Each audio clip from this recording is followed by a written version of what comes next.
siempre lo había visto desde un punto de vista crítico, o sea, se nos había compartido esta visión política desde la crítica, ¿no?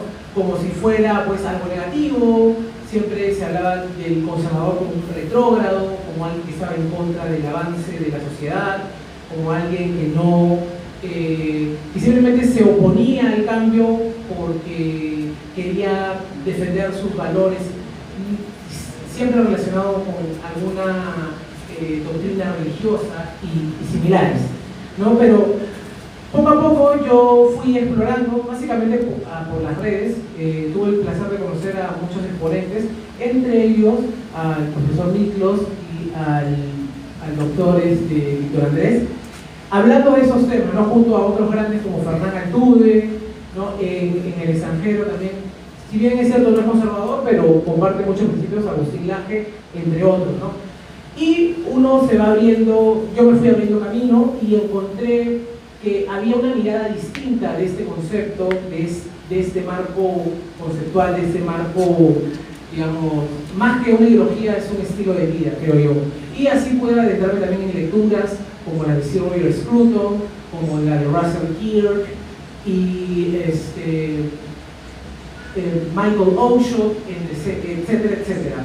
Entonces, para que uno también vaya aprendiendo, no solo con lo que me brindaba mi universidad, porque como les dije, ellos solo me brindaban una mirada crítica. Y bueno, también ese concepto se suele usar mucho en el sentido práctico, ¿no? Es muy sencillo que la gente lo utilice para hablar de el conservador como alguien que conserva algo. Es decir, si yo me quedo con esa conceptualización muy pobre en su argumentación, pues Fidel Castro, en el momento que toma el poder en Cuba y saca a Batista, entonces en el momento que él toma el poder, automáticamente se convertiría en un conservador, ¿no? Si nos quedamos con esta conceptualización vaga. Entonces, justo para, digamos, derribar estos mitos, estos relatos que no solo están en la conversación diaria, sino también lo podemos ver en la fauna política, cómo lo usan diferentes congresistas, sobre todo de la izquierda, para descalificar. Es más, utilizan el concepto de conservador como un ataque, ¿no? Yo, después de conocer todo lo que he conocido sobre el conservadurismo, es un halago que te digan conservador en realidad. Y bueno, nada, con este breve discurso quería empezar esta tertulia y los dejo con los ponentes. Gracias.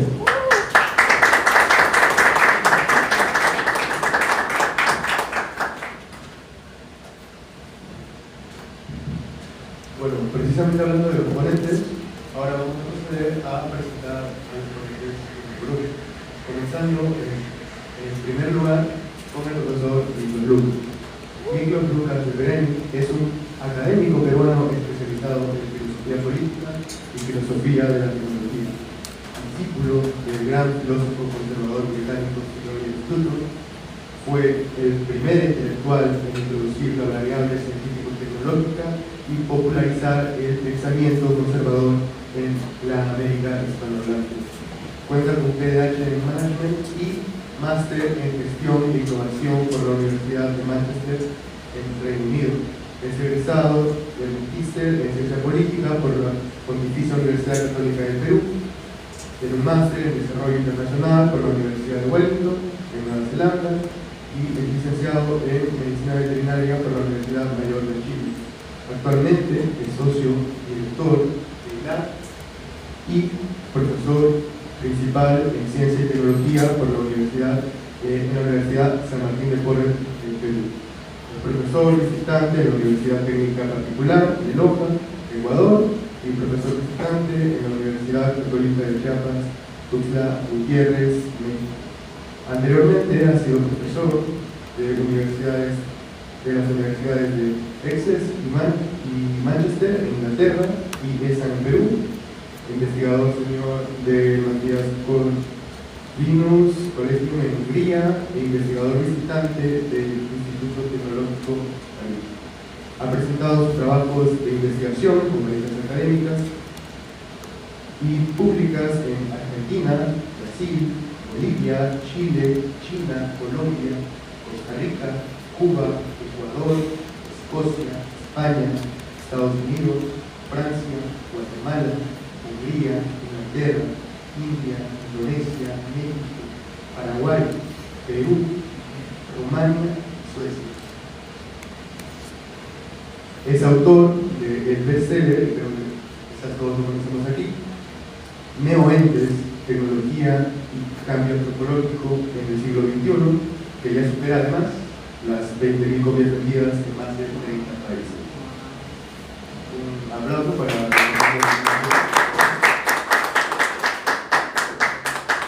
Seguimos con el segundo ponente en la lista, que vendría siendo el licenciado Eduardo Hernando Nieto, doctor en Filosofía por la Universidad Nacional Mayor de San Marcos, además en Casa de Estudios, máster en Teoría Social y Política por la Universidad de East Anglia, Norwich, Inglaterra, graduado de la Facultad de Derecho de la Pontificia Universidad Católica del Perú, con estudios en posgrado en Teoría Constitucional y Política en la Universidad de Exeter, Inglaterra, en la Universidad de Uppsala, Suecia, y en Lafayette College, Boston, Pensilvania, Estados Unidos.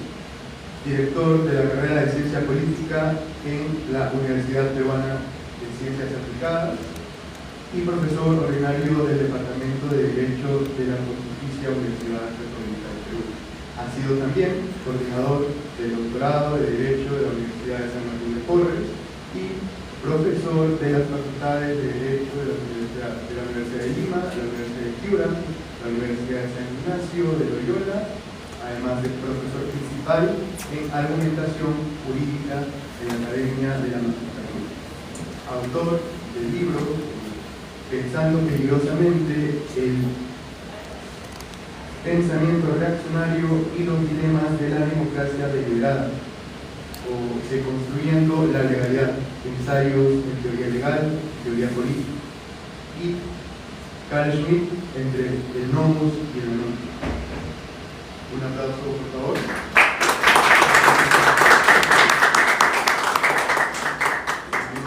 El tercer ponente en nuestra lista, sería aquí también, Víctor Andrés Ponce, doctor en Filosofía por la Universidad Nacional Mayor de San Marcos, escritor y periodista con una larga trayectoria, magíster en literatura también por la Universidad Nacional Mayor de San Marcos, recibido como abogado también por la Universidad Nacional Mayor de San Marcos y autor del libro Contra la Revolución en los Andes sobre el comunismo revolucionario y el fracaso de la República en el Perú.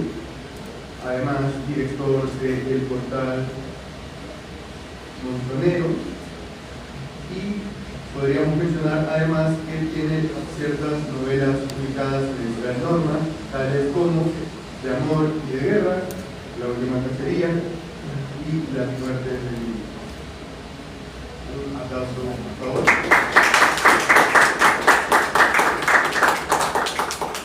Ahora que ya hemos presentado a los exponentes del día de hoy, vamos a dar paso a las preguntas, con la primera pregunta que vendría siendo la siguiente. En los últimos tiempos se ha utilizado mucho el rótulo de conservador en espacios académicos, mediáticos y cotidianos en un sentido peyorativo y haciendo referencia al sentido literal del término. Sin embargo, es sabido que el conservadurismo como conjunto de ideas e ideología política va mucho más allá. Entonces, la pregunta sería, ¿qué es el conservadurismo? Se va a responder en el siguiente orden: Víctor Lucas, Eduardo Nieto y Víctor Ponce. 10 minutos para cada respuesta. Vamos entonces a darle la palabra a Gracias. Bueno, es un placer estar aquí. Hace aproximadamente 17 años que no venía a la Convención de Católica. Razones múltiples, no las voy a enumerar, pero me alegra mucho estar aquí por las razones correctas. Es el hecho de que este sea un evento, una tertulia organizada por los propios alumnos. Y esa ya es una señal de los tiempos que se avecinan, un tiempo de cambio, un tiempo de rebeldía contra cualquier tipo de posición que tenga que ver con pensamientos públicos, desde lo político y lo económico hasta lo social, cultural, antropológico. Me alegro mucho, así que felicito a Julio, a Cristian y a todo el equipo de Semilla y de la Libertad de González. ¿Qué es el conservadurismo? ¿No es patriotas?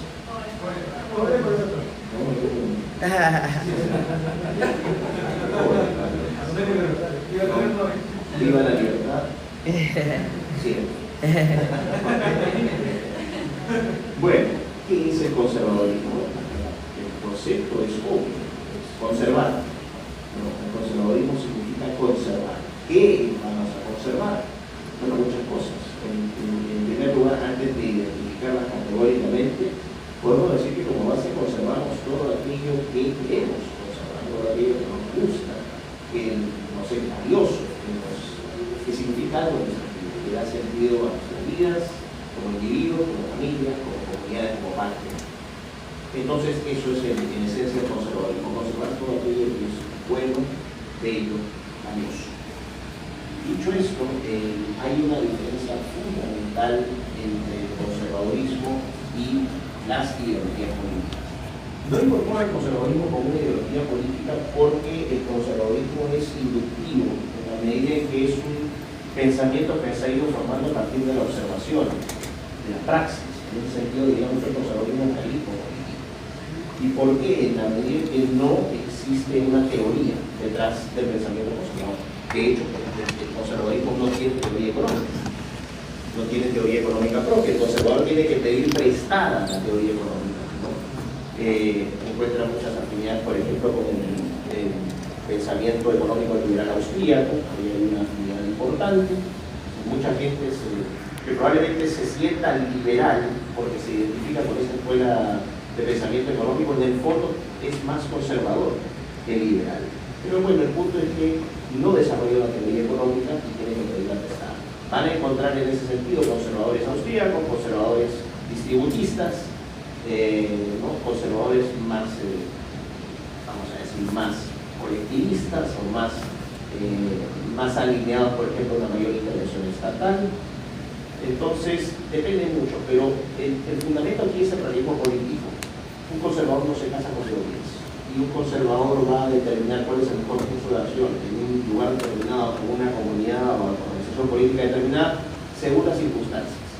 Es decir, no tenemos el timón completamente doblado hacia la derecha, ni tenemos el timón completamente doblado hacia la izquierda.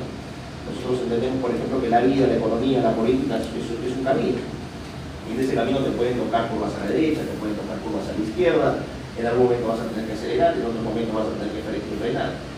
Si tú tuvieras o te ajustaras a ese camisón ideológico que te dice que todo el rato tiene que estar en la derecha, tendrías, ¿no?, vueltas en círculos. Si lo hicieras hacia la izquierda, exactamente lo mismo. Entonces, hay un realismo y un pragmatismo político. Lo que a mí me gusta del conservadurismo, como les decía, es inductivo y parte de observaciones. Parte, por ejemplo, de un fundamento antropológico elemental, es decir, la concepción antropológica del ser humano según el pensamiento conservador, que es algo que en mi con suma ignorancia y mala intención, el conservador es inmovilista. Eso es falso. El conservador es, en esencia, y esto quiero que quede absolutamente claro, el conservador es reformista, es el reformador por excelencia. Pero hay una diferencia fundamental entre reforma y revolución, que es tanto lo que buscan desde los campos del liberalismo, desde los campos del libertarismo y también desde la izquierda, la concepción del concepto de revolución. El problema es que, y desarrollo un poquito esto, el conservador es empíricamente más, vamos a decir, menos aspiracional, menos utópico. El conservador entiende que los cambios en la vida son graduales, así como surge, ¿no?, esta observación del ser humano, de la vida natural. Hay lo que se llama una humildad epistemológica. Uno puede plantearse metas, y sí, hay cosas que deben ser cambiadas. Lo que está mal se cambia. El conservador no va a conservar lo malo, va a conservar lo bueno. Pero estos cambios tienen que ser graduales. La revolución no cambia cosas, la revolución destruye, y eso es muy diferente. Cuando nosotros hemos tenido, y se nos pinta como grandes eventos históricos, ¿no? Desde la izquierda, por ejemplo, la revolución bolchevique, la revolución comunista en China, claro, fueron ¿no? eventos muy importantes, pero se les recuerda principalmente por el grado de destrucción que generaron, los millones de muertos que acumularon. Y por el otro lado, el liberalismo tampoco se salva, aunque a los liberales más economicistas no les guste que los asocien con el liberalismo francés, pero que también tiene que ver en esto. ¿No? El Cristo y Libertad es la revolución francesa, por ejemplo, que es también producto de la influencia de pensadores liberales franceses, ¿no? Que tienen una inclinación más hacia lo político que los liberales ingleses, que no solamente ven la parte política, sino también lo social, ¿no? Lo cívico, especialmente.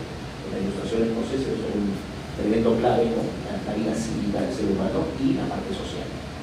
Entonces, la Revolución Francesa también fue muy profundamente destructiva. Hoy se exalta como algo maravilloso, pero no considera, por ejemplo, los 2 millones de muertos que generó entre la Revolución y el fin de las guerras napoleónicas.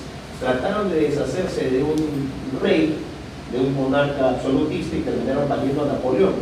Y ni siquiera fue rey, sino que terminó siendo peor aún emperador, y que lleva a Francia a las guerras napoleónicas durante 14 años que destruyeron el continente. Así que mucho cuidado con estas. Yo entiendo que a los jóvenes les encanta pegar esta idea de revolución y de cambio, porque en el espíritu del joven está la idea de cambiarlo todo. Y eso está bien. Un joven que no tiene eso no es joven. Así de fácil. Tiene que tener esa aspiración de querer cambiar las cosas. Pero una cosa es apelar a la razón, otra apelar al sentimiento. No se puede apelar ni a la una ni a la otra de manera exclusiva, tiene que ser una combinación. Si uno tiene un propósito de cambio, ese cambio tiene que ir también guiado por buenas motivaciones. En los casos de las revoluciones, y por eso es que las ideologías más reaccionarias, más revolucionarias, prenden tanto en los jóvenes, porque se exacerba el motivo y se pierde un poco de vista cuál es el propósito de ese cambio. Ahora, volviendo al conservadurismo, entonces, continuidad, gradualismo, y esta concepción antropológica realista del ser humano. El ser humano, ¿no? Es un ser imperfecto, es un ser mortal. Desde el liberalismo se le va a considerar un ser racional, el famoso Homo economicus. Desde la izquierda lo van a considerar un proletario lleno de virtudes, ¿no? Entonces, esta idea de que el ser humano puede ser colectivizado, fácilmente socializado, somos individuos, tenemos intereses particulares. Pero por otro lado tampoco vivimos en islas, es decir, tiene que haber un balance entre lo social y lo individual. En el liberalismo se exalta lo individual, se exalta la libertad, se exalta el mercado, y en el socialismo, en el comunismo, ¿no? Se exalta el colectivo, se exalta el Estado y se exalta la justicia y la igualdad. Bueno, el conservador es un punto medio, considera que todas estas categorías son importantes, pero el punto de partida de un conservador no es el individuo, sino la familia. Yo encuentro que eso es un gran punto de partida, porque es un balance que te genera individuos sanos, pero también te da un ambiente de, ¿no? de una mini sociedad que te permite o te entrena hacia más adelante. Y con esto voy a cerrar esta parte de la intervención. Creo que estoy con el tiempo. ¿Sí? 40 segundos. Ya, entonces no voy a cerrar acá, yo lo voy a dejar la próxima. Eso sería por esta parte, porque la otra parte sí requiere un desarrollo un poquito mayor. Pero bueno, gracias.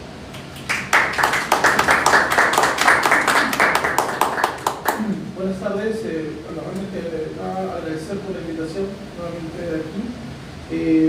A ver, voy a plantear la respuesta en cierto modo desde la disciplina de la ciencia política, ya que tenemos aquí efectivamente un concepto que tiene distintas interpretaciones.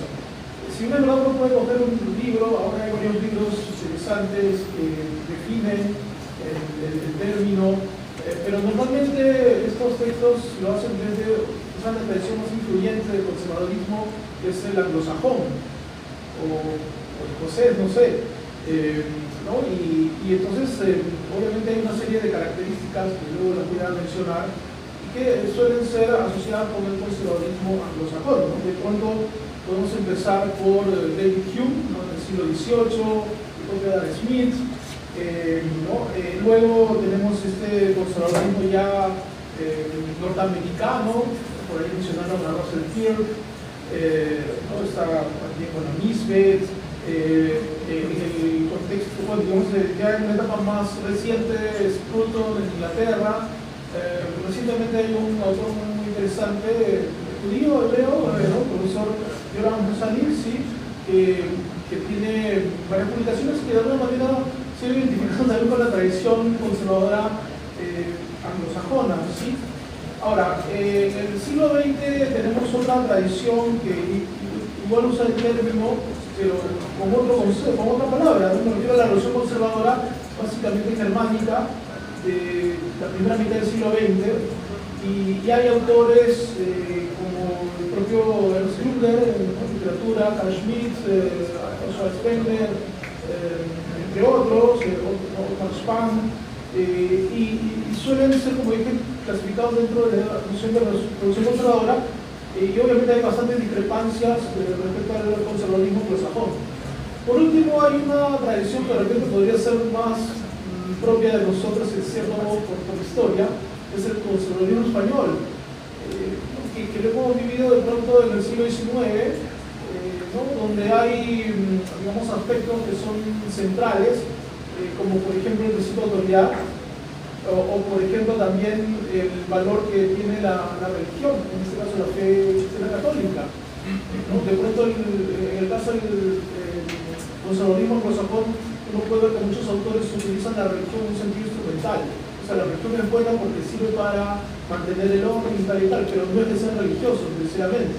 Entonces ahí ya tenemos una diferencia sustantiva, en todo caso.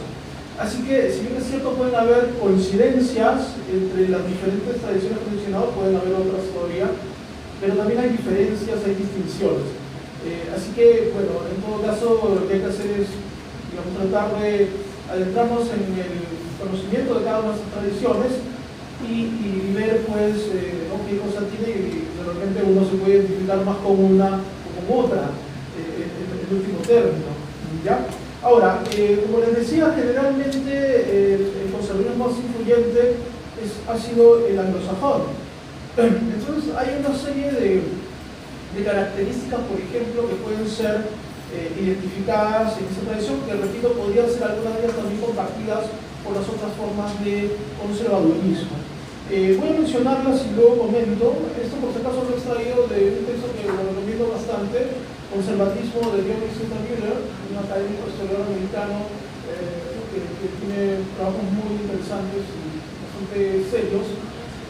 Entonces, por ejemplo, una primera característica, ¿no? que en parte ya la estaba mencionando Miklos, la imperfección humana, número uno. Imperfección humana, que puede ser tanto de carácter biológico, emocional y cognitivo. De pronto, si vamos al caso del conservadurismo español, obviamente eso tendría que ver con pues, ¿no? con la naturaleza humana con la imperfección de la naturaleza humana fruto de la caída o el pecado original, y que evidentemente va a ser muy relevante en el desarrollo de la teología política. Entonces, bueno, esta es una idea que también puede ser convergente con la tradición filosófica griega, ¿no? En todo caso. Un segundo punto, una segunda característica, sería lo que llaman modestia epistemológica.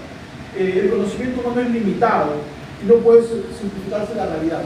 Esta es una idea que, por ejemplo, la podríamos encontrar fácilmente en autores como Friedrich Hayek, porque por ahí algunos también lo pueden ubicar como conservador, ¿no? De hecho, mencionaba Miklos también a la escuela austríaca, aunque Hayek en realidad no es que sea un puro austríaco, es austríaco, pero creo que no se identifica necesariamente con todas las tesis de la escuela austríaca.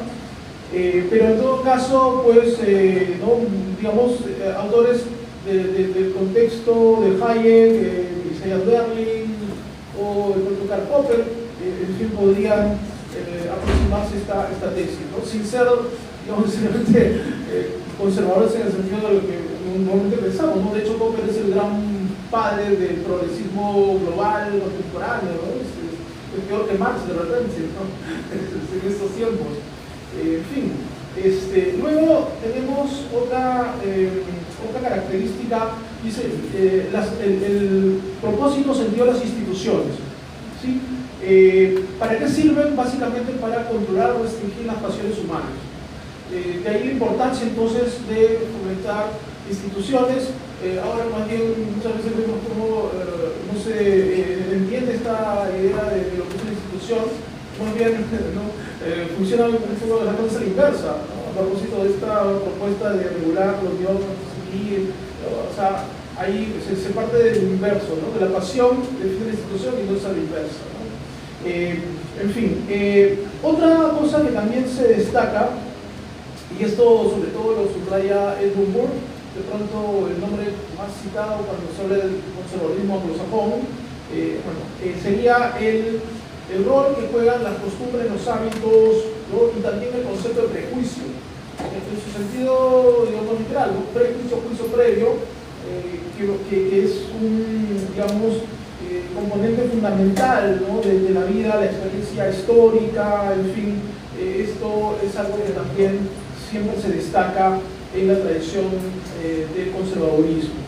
El historicismo y particularismo, es decir, cómo muchas prácticas o instituciones o reglas nacen simplemente del devenir histórico, ¿no? En ese sentido, claro, la idea sería pues, que ¿no? las reglas se van adecuando a las circunstancias, las que no funcionan pues desaparecerán, las que funcionan se quedarán en todo caso, ¿no? Esa es una suerte de selección que hace la propia historia. Otro punto que me parece importante y que suele ser también tomado como uno de los puntos, digamos, más débiles del liberalismo contemporáneo, se refiere al contractualismo, y en este caso sería el anticontractualismo. Es decir, para los liberales, como ustedes saben, imagino, las obligaciones son siempre fruto de manifestaciones o consentimiento del individuo.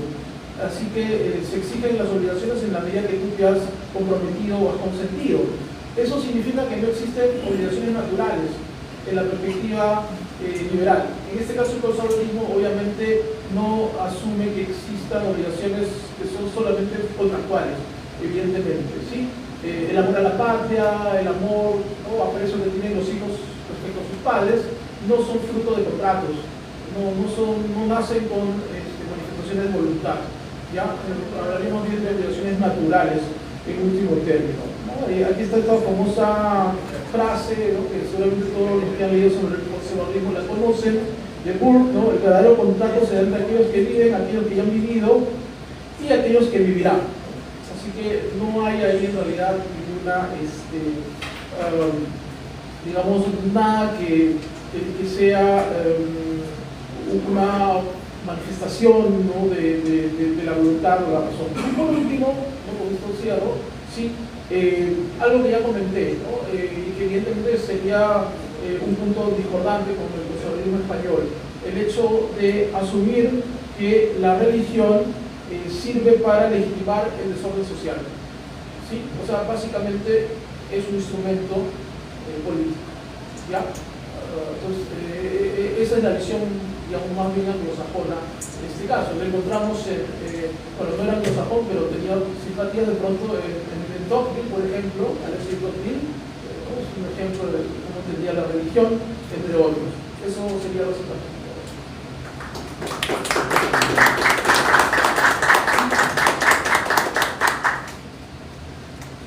Bueno, gracias. Yo voy a puntualizar algunas cosas porque ya las dos personas que me han decidido plantear un marco general. En primer lugar, yo quisiera decir que el conservatismo y el conservadurismo es una filosofía para conocer la realidad y para transformar también la realidad. En ese sentido, es una epistemología y es un método de transformación de la realidad. A ver, cuando digo que es filosofía, la primera cosa que quiero descartar es que el conservatismo tenga algo que ser sinónimo de religión. Es una idea que en la actual batalla cultural el progresismo ha acuñado, ¿no? En la escuela escocesa de la Ilustración, que es, digamos, la matriz de la tradición conservadora anglosajona, David Hume, por ejemplo, cuando critica el racionalismo metafísico, que luego va a criticar el Hume, llega a sostener que los fundamentalismos religiosos, refiriéndose a las guerras de religiones, también son formas de racionalismo metafísico, ¿no? llega a decir David Hume. Entonces, lo primero es, no es una religión, es una filosofía para conocer, es una filosofía para transformar. Todos los conservadores desconfían de la razón como única fuente de conocimiento. Y por lo tanto, la razón no se escribe con mayúsculas. La razón se escribe con minúsculas y es una de las fuentes del conocimiento que tiene enormes límites para conocer la realidad. Esa es una primera aproximación de los conservadores. Y lo que los conservadores hacen es incorporar otros instrumentos, otros métodos, otras herramientas de conocimiento, principalmente la evolución social, por ejemplo. La evolución social de la sociedad, valga la redundancia, ¿no? La evolución social de la sociedad que crea instituciones, en primer lugar, crea procedimientos y juicios morales sobre el bien y el mal. Juicios morales, en fin, esto lo voy a explicar en un minuto, pero digamos, el conservador desconfía de la razón, conoce los límites de la razón y considera que la evolución social es una fuente del conocimiento. La historia de una sociedad es otra fuente del conocimiento y también las tradiciones. Por eso, un conservador, por ejemplo, cuando viene la Revolución Francesa, y en la Revolución Francesa se elaboran conceptos abstractos que nunca habían existido en las sociedades europeas, como por ejemplo la nación, la representación, detrás de eso estaba el contrato social y la división de poderes. Los conservadores frente a la Revolución Francesa, frente a la revolución, reaccionan con un punto de vista de contra-revolución, porque llegan a una conclusión: la revolución puede producir más males que el estado de cosas actual.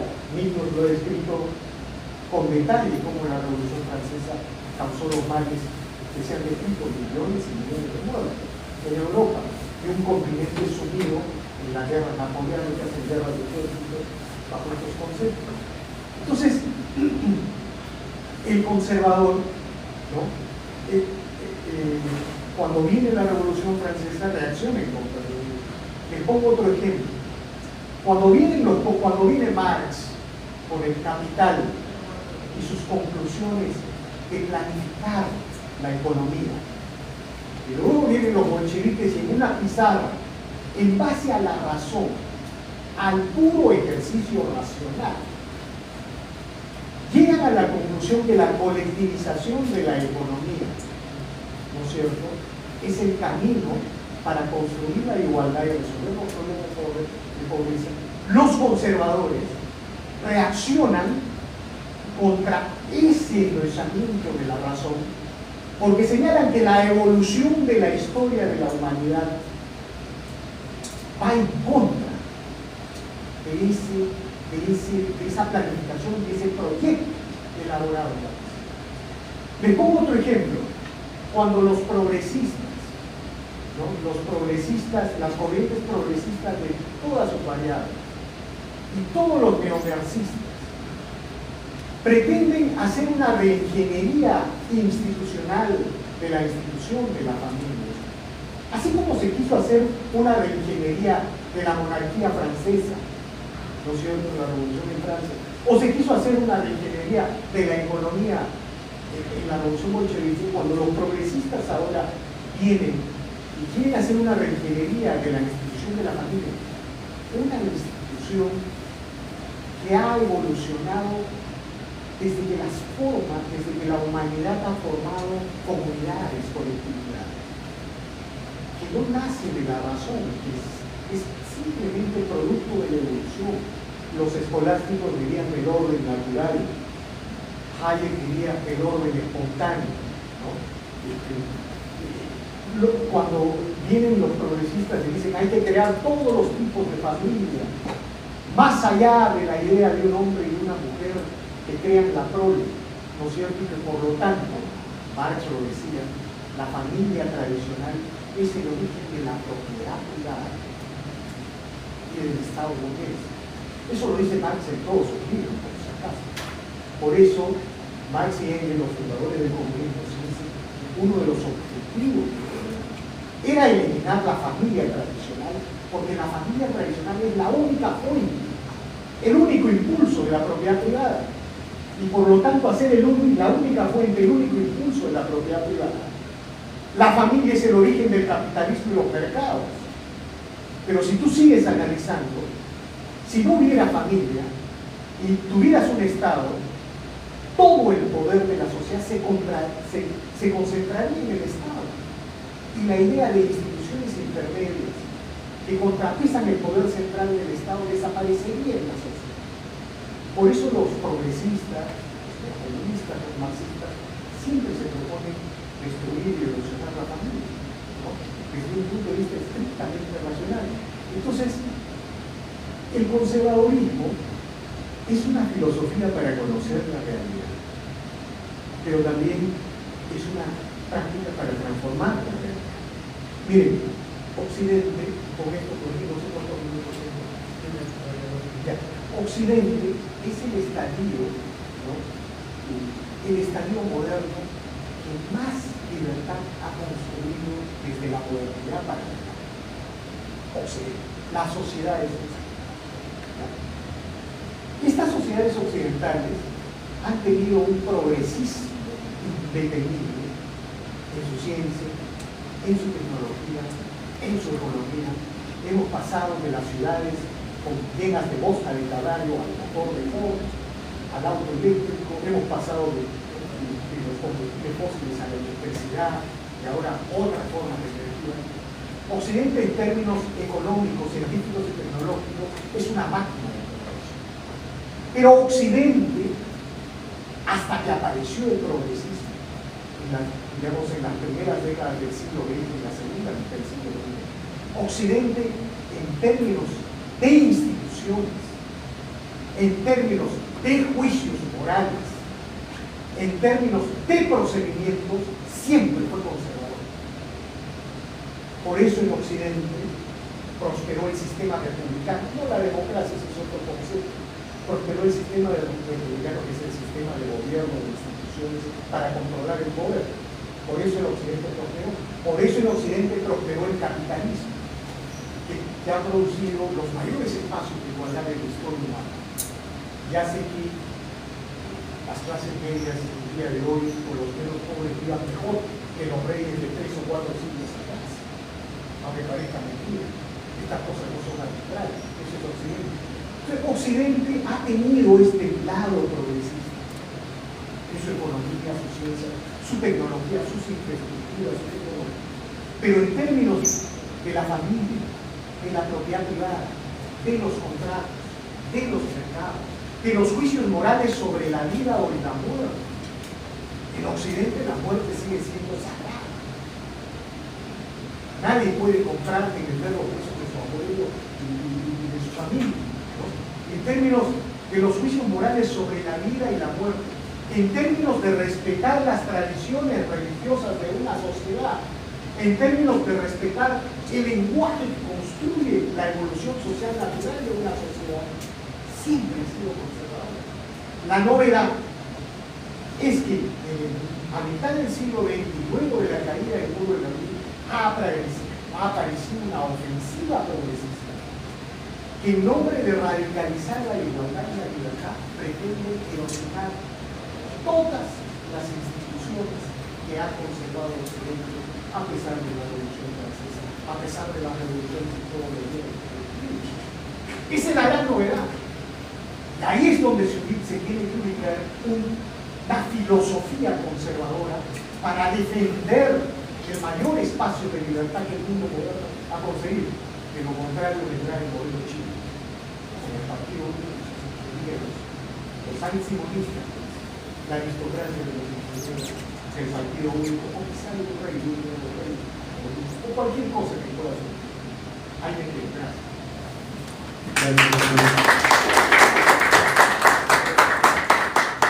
A ver, vamos a la segunda pregunta, la cual va a ser la siguiente. Habiendo entendido ya la conceptualización de una instancia en lo que podría ser el conservadurismo. Gracias a las explicaciones de cada uno de los ponentes, vamos con la pregunta que probablemente nos ha traído todos aquí. ¿El conservadurismo representa un obstáculo para el progreso de la sociedad? ¿O puede entenderse como una clave frente a la decadencia de esta? Ahora vamos a cambiar el orden. Va a empezar primero el doctor Víctor Ponce, luego el profesor Miguel Lucas y para terminar con Eduardo. Vamos entonces. Una clave o la decadencia. Miren, quizá yo sigo por el lado de Occidente. Hoy Occidente está en crisis, ¿no es cierto? Hay un imperio, el imperio de Estados Unidos, que fue un imperio y una república.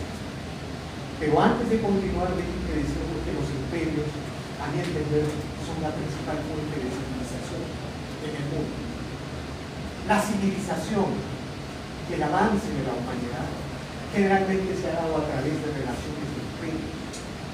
El imperio español, un gran imperio que construyó mucha civilización, igual el imperio romano, igual el imperio de Estados Unidos, de alguna manera, permitió contener el proyecto comunista y colectivista del siglo XX, en la mayor experiencia de racionalidad instrumental que se haya experimentado en la humanidad. Ustedes saben que el sistema soviético produjo las mayores expropiaciones de la historia de la humanidad. Para aplicar la teoría del valor de Marx, que decía que la riqueza nace del esfuerzo de los trabajadores, y la Unión Soviética se convirtió en la mayor fábrica de pobreza de la historia del mundo moderno. Ya saben. Estados Unidos, como proyecto occidental, contuvo eso. Eso está en crisis. Pero ¿por qué está en crisis? ¿Por qué está en crisis? Miren, el progresismo ha desarrollado una ofensiva cultural que ha llegado a ganar esta batalla cultural dentro de propio. No lo ha hecho en China, no lo ha hecho en los países del fundamentalismo islámico, no lo ha hecho en los países de Europa del Este que generalmente no son democráticos, lo ha hecho en Occidente, y Occidente está reventando por dentro. Miren, Europa, los países del Atlántico Norte, donde nació la cultura occidental. Claro, quizás debo detenerme, la cultura occidental y la cultura occidental. Son los mayores espacios de libertad que se han construido en política y economía. Los sistemas republicanos o las democracias que permiten gobiernos e instituciones para controlar el poder de uno, de pocos o de muchos, como decían los clásicos griegos. Por eso son los mayores espacios de libertad. Pero también Occidente es el espacio de las grandes tradiciones judeo-cristianas que pusieron al hombre en el centro de la sociedad y en el centro de la sociedad. Occidente, bajo el impulso de las tradiciones judeo-cristianas, convirtió al hombre en el centro de la preocupación del proyecto comunitario. Eso es básicamente una visión instrumental de la religión, pero eso fue Occidente. Occidente también fue el escenario donde la propiedad privada y los mercados y el capitalismo prosperaron. Bueno, todo eso está en crisis porque la batalla cultural, luego de la Segunda Guerra Mundial y sobre todo luego de la caída del muro de Berlín, la ha ganado el progresista y el neomarxista. Las universidades de Estados Unidos, ¿no? Ustedes saben que en la mayoría de las universidades de Estados Unidos se cuestiona a los padres fundadores de los Estados Unidos, es decir, a los arquitectos de la república más gigantesca de la historia humana, que construyó el sistema institucional más impresionante de libertad y control, se cuestiona porque, según esta visión jacobina revolucionaria en términos de hermenéutica histórica, los padres fundadores aceptaron la esclavitud. Entonces, las universidades de Estados Unidos se han vuelto contra Occidente. Israel el día de hoy pelea una batalla única en la historia. Si Israel desaparece del Medio Oriente, el fundamentalismo islámico avanzaría de tal manera que el sur de Europa volvería a ser un escenario de batalla. de guerra de religión. Entonces, digamos, el progresismo ha ganado esta batalla cultural y las instituciones básicas que han construido la familia, la propiedad privada, el derecho, la herencia del derecho romano, todo eso está en cuestión en Occidente el día de hoy. Por eso la reflexión que ustedes desarrollan aquí tiene un enorme valor. Y una cosa más, lo que está sucediendo en Occidente es una reacción política de la sociedad contra este discurso progresista, contra este wokismo que se expresa en triunfos electorales, Trump, según en Meloni, en Italia, en Orbán, en Hungría, y seguramente se va a seguir expresando en triunfos electorales, muchos triunfos electorales más. Pero Occidente no tiene salida si es que no confronta filosóficamente a los progresistas y neomarxistas que han ganado esta guerra cultural. Y no la han ganado con chiripa, lo han ganado porque han trabajado décadas, y con esto culmino. Miren, Gramsci en los años 30 envidiaba a la Iglesia Católica y a la tradición occidental. Decía que la Iglesia Católica ha logrado construir los sentidos comunes de Occidente porque tiene filósofos de más alto nivel de la escolástica, filósofos de más alto nivel de la escolástica, pero tenía sacerdotes que convertían esa escolástica en sentido común, en mensaje cotidiano. Y Gramsci decía, cuando los comunistas tengamos eso, estaremos en condición de tomar el poder. Esta batalla empezó en los años 30, pero luego de Cole Franco,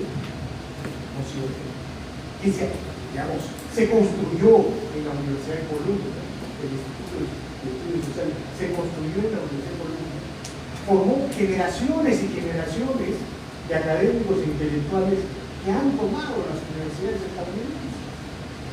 Y el día de hoy, por ejemplo, un liberal como Ronald Coase puede ser ubicado en una posición liberal progresista al gusto y voluntad de los académicos, más allá de sus libros y más allá de sus propuestas. Se han apropiado prácticamente de todo, de la defensa de la igualdad. Como fracasó la igualdad en el sistema soviético, ahora de la defensa de la libertad absoluta. La libertad absoluta que puede llevarte a cambiar tu cuerpo como tú quieras, que puede llevarte a asumir la conducta o el comportamiento social que tú quieras. Es decir,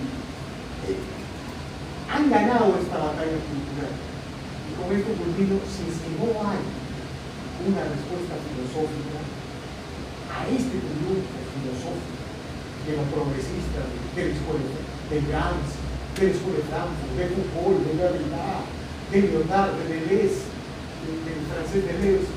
Si no hay una respuesta filosófica a ellos, los triunfos electorales conservadores en el mundo solo serán, como se dice, con los días de un verano. Bueno, entonces, estamos ahí. Gracias.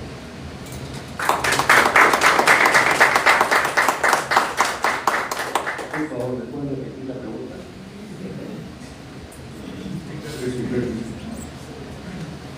La pregunta es, habiendo entendido la conceptualización, ¿el conservadurismo representa un obstáculo para el progreso de la sociedad o puede entenderse como una clave frente a la decadencia de esto? Bueno, aquí habría que hacer definiciones fundamentales. ¿A qué clase de progreso nos estamos refiriendo? Si nos referimos a un progreso material, bueno, todos activamos ese progreso material, pero la idea es que el progreso debe siempre servir y elevar al ser humano. El ser humano termina siendo un beneficiario de ese progreso. Y no como ha ocurrido con el progresismo, que en nombre de un progreso material, un progreso tecnológico, el ser humano ha pasado a ser un insumo de ese progreso. Esa es una distinción fundamental. En ese sentido, hay ciertamente una batalla cultural, pero es algo que yo vengo trabajando ya hace algunos años y que es su esposo, que ya está empezando a aprender esta idea que subyacente a esa batalla cultural es una guerra antropológica. Esto es clave. Y esto trasciende derechas e izquierdas. Cuando hablamos de progresismo, no solamente estamos hablando del neomarxismo, esa fue la primera aproximación que hicieron Agustín Laje y Nicolás Marques en su libro Negro de la Nueva Izquierda. Correctamente asociaron el progresismo con neomarxismo. Pero el progresismo no solamente proviene de la izquierda, y esto es lo clave, el progresismo también entra por la derecha o la pseudo-derecha, ¿no? En ese famoso liber progresismo, que es ese liberal que adora la economía, pero que no tiene ningún problema en normalizar niños en nombre de la libertad. Entonces ahí tú tienes una confluencia, y por eso también hablo que el conservadurismo puede recoger vertientes tanto de derecha como de izquierda. Conservadores que son de derecha y hay conservadores que son de izquierda, pero ¿en qué están de acuerdo? En una realidad fundamental, que es un principio antropológico. El ser humano es lo que es. En la medida en que el ser humano tiene una naturaleza y una condición específicas, y a partir de esa naturaleza y condición desarrolla instituciones que reflejan y expresan esa naturaleza. ¿Por qué digo que es una guerra antropológica entonces? Porque lo que estamos viendo hoy es un intento por redefinir y reconfigurar al ser humano. Y este es el tema más importante del tiempo. No es lo económico, no es lo político, no es lo antropológico. Empezamos con unión civil. Ayer se aprobó el predictamen que lo quieren pasar al pleno para que se apruebe la unión civil. La demagogia progresista es que quien se opone a eso es un homofóbico, es un fanático religioso, medieval, porque conservador, que ahora es utilizado como un insulto, ¿no? Pero en realidad, como decía Cristian, es un motivo de ser conservador, es tener cerebro. Ser conservador es un ser pensante. Así que lleven esa etiqueta con distinción. Y empieza con estas alteraciones a las instituciones, que son formas de redefinir al ser humano de manera indirecta. Cuando hablo, por ejemplo, ¿no?, de terapias de hormonización, ¿por qué se intenta cambiar la naturaleza humana? Y aquí viene el trasfondo, esta idea de progreso que yo hablaba, y que eso es lo que no se está viendo y no se está enseñando abiertamente en las universidades. ¿Hacia dónde apunta esto? El ser humano quiere transitar del Homo sapiens al Homo Deus. Y aquí vamos a entrar y están conspirando, por favor, si no saben de algo, no critiquen, investiguen y después abren la boca. En el trasfondo aquí hay un problema que es antropológico, de carácter demográfico y de carácter tecnológico. Están surgiendo tecnologías que hoy de facto pueden transformar al ser humano. Esto no es teoría de conspiración. La técnica CRISPR de edición genética es una técnica que de facto puede transformar al ser humano y a todos los seres vivos. Es empezar a manipular genes. La inteligencia artificial es una forma de tecnología que gradualmente va a traspasar toma de decisiones de seres humanos a máquinas. Los muchachitos que hacen sus tareas con ChatGPT-4, ¿no?, con Perplexity, muchachos, están entrenando a los algoritmos que los van a dejar desempleados. Así que sigan adelante, sigan entrenando, sigan capacitando a sus próximos maestros. ¿Por qué hago referencia a estas tecnologías? Porque esas tecnologías sí tienen un fin de mercado, tienen un fin político, tienen un fin social, pero también tienen un impacto en la antropología del hombre. Cuando un hombre físicamente sano se apunta el pene, ¿no?, está utilizando tecnología para reconfigurar su físico. Y posteriormente esa tecnología, que hoy es un resultado grotesco, no sé si han visto faloplastías, por ejemplo, mujeres que se sienten hombres que sacan pedazos del músculo del cuádriceps o de los brazos con hueso despejado y se terminan haciendo un pionono de carne que no sirve para nada. Utilizando tecnología para reconfigurarse físicamente, pero esa reconfiguración física va acompañada de una redefinición: hombre trans, mujer trans. Esas categorías no existen en la naturaleza.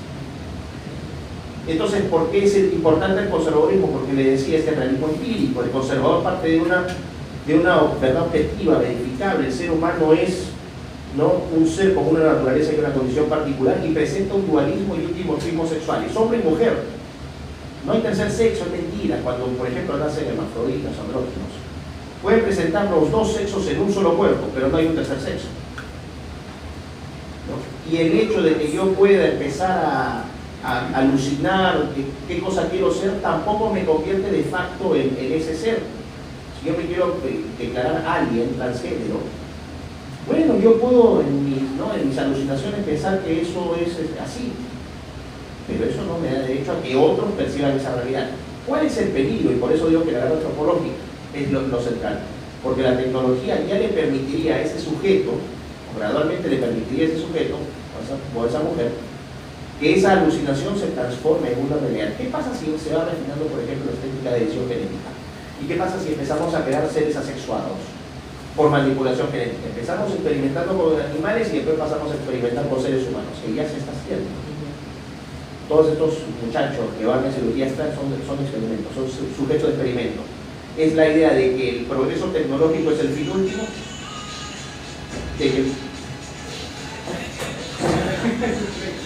es la idea de que el progreso tecnológico es el fin último y en este caso el humano se vuelve un insumo para lograr ese progreso tecnológico.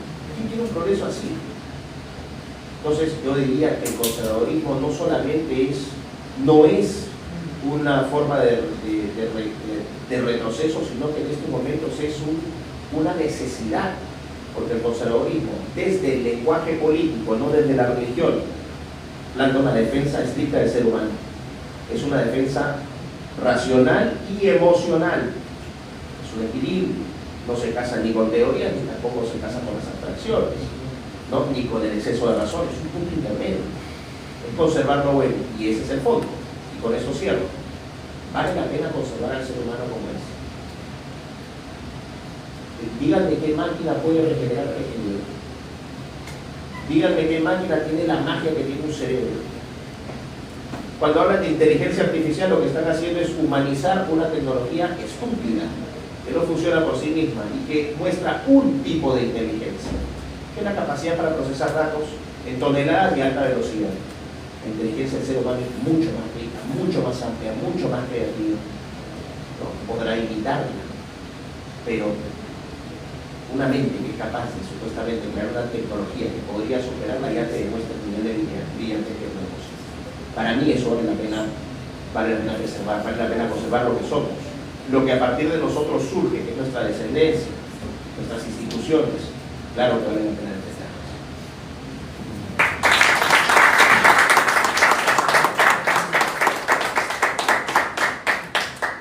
Sí, bueno, brevemente, a ver, de todos los principios que puede plantear el conservadurismo y que sería muy relevante en estos tiempos, creo que me quedaría con el principio de autoridad. Es un principio que en realidad está más cerca del conservadurismo alemán, ¿no? La revolución conservadora, y también, lógicamente, de la tradición española, que de la tradición anglosajona, ¿no? Porque finalmente la tradición anglosajona enfatiza, ¿no?, demasiado, creo, el aspecto de la libertad individual. La palabra libertad en realidad no existía en el contexto clásico, la virtud era la palabra ahí importante. Pero bueno, volviendo al principio de autoridad, hablar del principio de autoridad significa hablar de límites. Y en este contexto, hoy en día, lo que más se necesita son establecer límites. Sin límites no hay posibilidades de establecer un orden. Y sin orden, finalmente, no es, digamos, muy deseable la vida humana. Entonces, en ese sentido, creo que a raíz de todas estas cosas que estamos viendo y que han comentado aquí, ¿no?, mis colegas, donde vemos pues que lo que más escasea en este contexto que nos ha tocado vivir es eso, ¿no? Es el concepto de límite, de respeto a la autoridad, y que yo creo que el conservadurismo en este caso sí podría aportar mucho en cuanto a lo que es esa posibilidad de establecer esta idea de límite. Dentro de la interpretación conservadora en general, decía hace un momento, se hablaba mucho del problema de la naturaleza humana. Y en ese sentido, digamos, un conservador siempre pensaba que era necesario tener frenos para controlar esas inclinaciones, digamos así, perversas de los hombres. Hablaban de dos tipos de frenos, un freno interior y un freno exterior.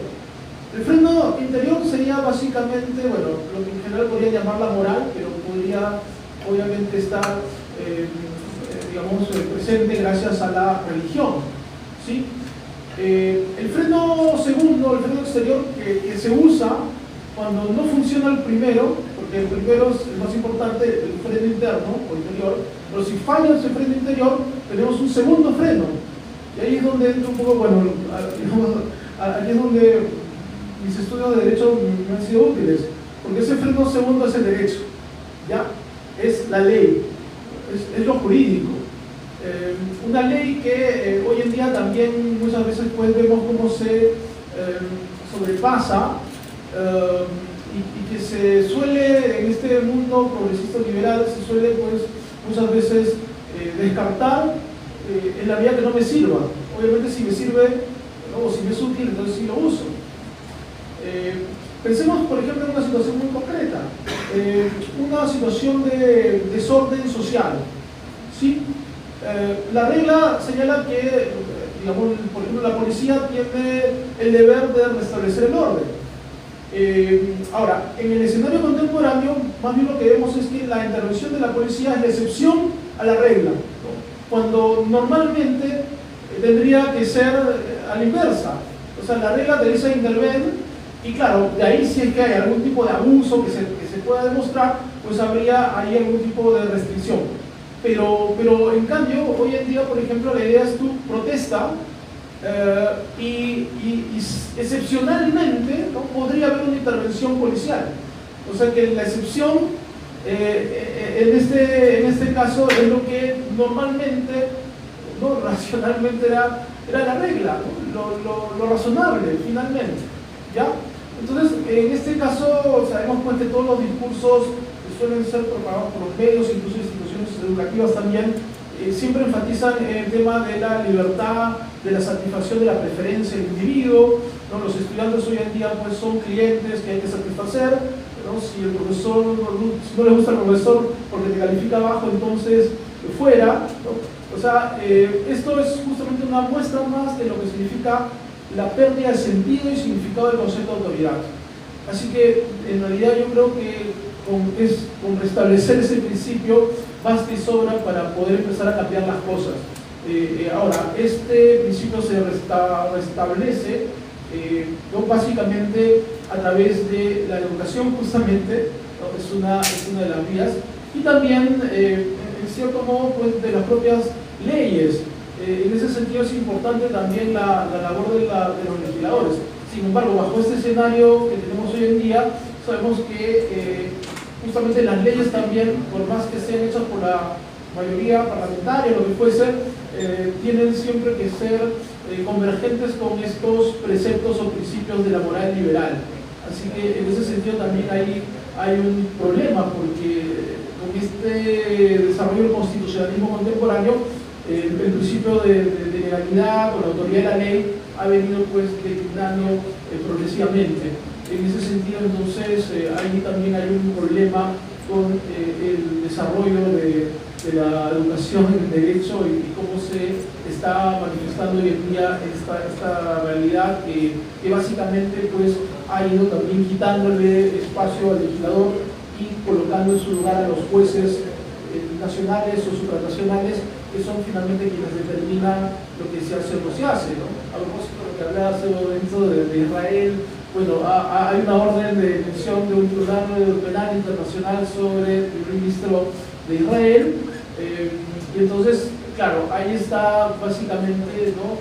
Plasmado cómo está operando, digamos, el mundo en este contexto, ¿sí? En todo caso. Por último, claro, la idea es que el principio de autoridad en su origen es algo que tiene que ver con la teología necesariamente, con la religión, y eso, digamos, es también importante, ¿no? En realidad, porque ¿no? La idea es que una sociedad bien ordenada pues necesariamente tiene que mantenerse bajo un principio de autoridad que es algo que en realidad está más allá de las voluntades humanas en último término, ¿no? Eso sería básicamente todo.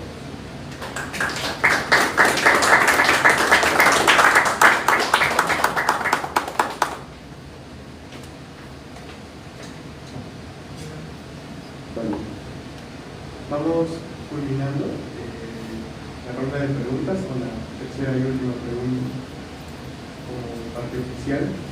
Sería la siguiente, la tercera pregunta. ¿El paradigma conservador existe en el Perú? Y si no es así, ¿cómo podría impulsarse y consolidarse uno en los sentidos políticos, sociales y académicos? Yo creo que... Sí, vamos con el siguiente orden. Eduardo Nieto, Víctor Ponce y el profesor Miguel Cruz. Sí,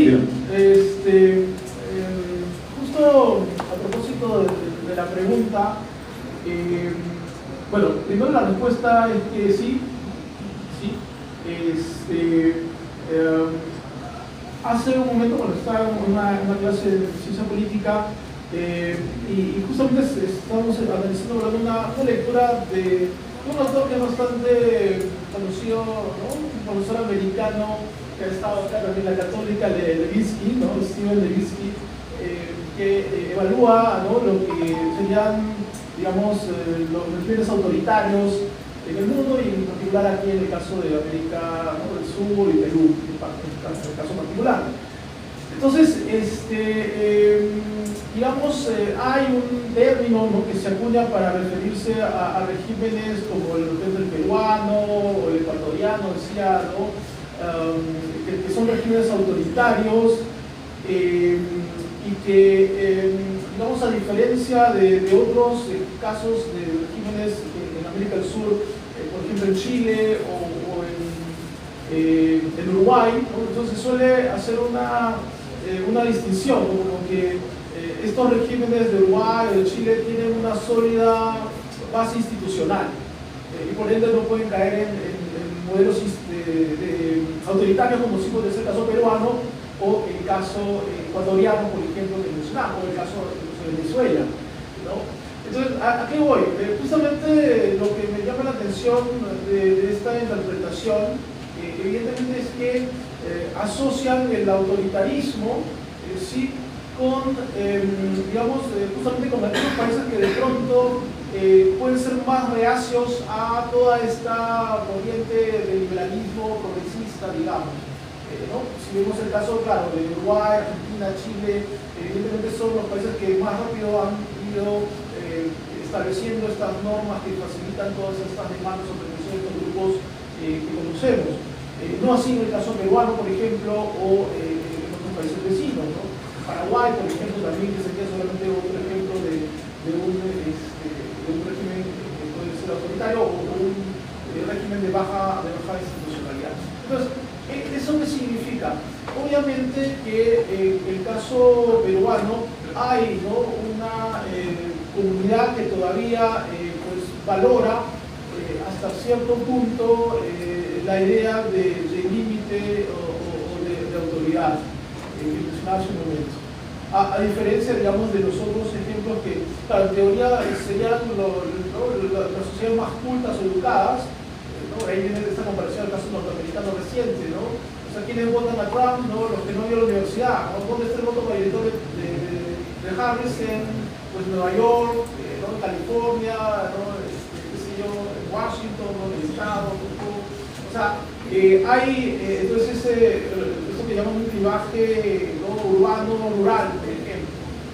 Entonces, en ese sentido creo que hay todavía, digamos, recursos humanos que podrían ser relevantes para dar un cambio a la situación, a pesar de que, digamos, las élites en este momento están dominadas por ese discurso, ¿no? Los medios de comunicación, instituciones educativas, etcétera, ¿no? Básicamente, bueno, replican en realidad en Perú, replican lo que ocurre fuera, ¿no? Básicamente.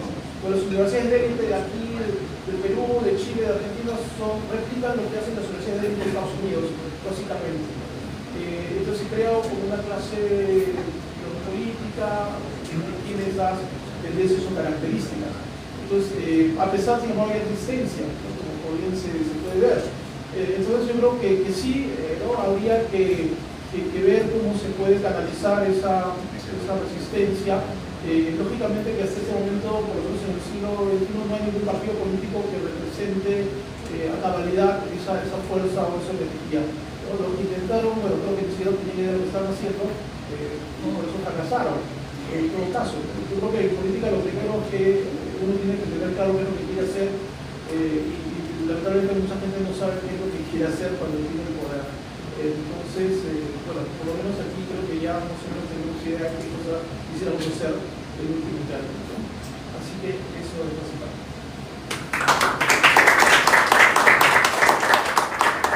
Gracias. Esta pregunta es bien interesante, ¿no? Si uno responde esta pregunta sobre la base de los textos y los trabajos de la generación de los vecinos, de José Ribagüero, de Víctor Andrés de Gaúl, de Francisco García Calderón, uno está tentado a responder que en el Perú sí existe un paradigma conservador. Existe.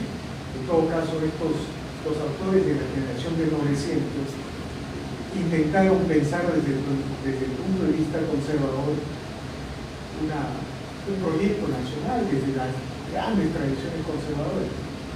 Eso desde el punto de vista de los textos. Pero si uno mira el proceso histórico-social de la independencia,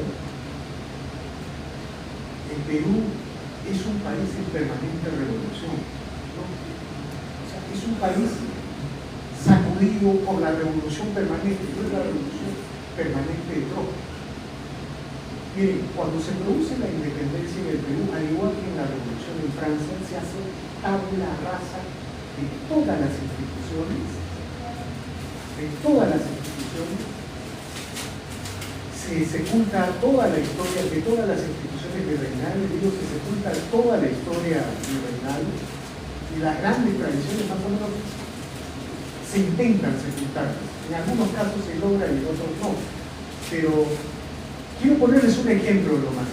Al momento de la independencia se lee un libro que se llama Ciudadanía Corporativa y Alicia del Año, cuyo asesor de tesis fue el profesor Antonio Zapata. Ninguno de ellos posible de ser acusado de derechistas o de revolucionarios. Según este libro, al momento de la independencia, aproximadamente el 80% de las tierras del Perú estaban bajo conducción de las comunidades campesinas y sus nobles indígenas. Es decir, las comunidades campesinas tenían y conducían con sus nobles indígenas la mayoría absoluta de la tierra del Perú. Pero llega San Martín y Bolívar con esta idea jacobina, revolucionaria de la revolución en Francia, con la idea de la nación, de la democracia representativa. Y lo primero que se propone es eliminar las noblezas indígenas. Entonces, cuando ellos eliminan las noblezas indígenas, el mundo indígena se queda desamparado. Y en las batallas de Ayacucho y Junín no triunfa el ejército español, que era un ejército de indígenas. Ustedes saben que el 90% del ejército español pertenecía 85-90% a algún indígena, ¿no? En cambio, los ejércitos libertadores de San Martín y de Bolívar eran ejércitos de mestizos, criollos, hasta de nacionales, extranjeros de la guerra napoleónica.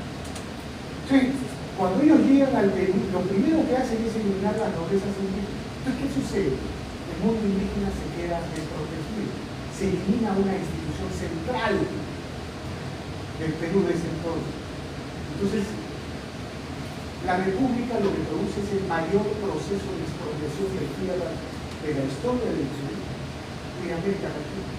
La independencia es un relato, es una narrativa, es una religión. Si pensamos bien el concepto de independencia en el Perú, lo que justificó es la mayor expropiación de tierra del mundo indígena. Ahora, no se suele decir esto porque la otra conclusión es que el virreinato construyó y defendió al mundo indígena con sus reyes y nobles, ¿no es cierto?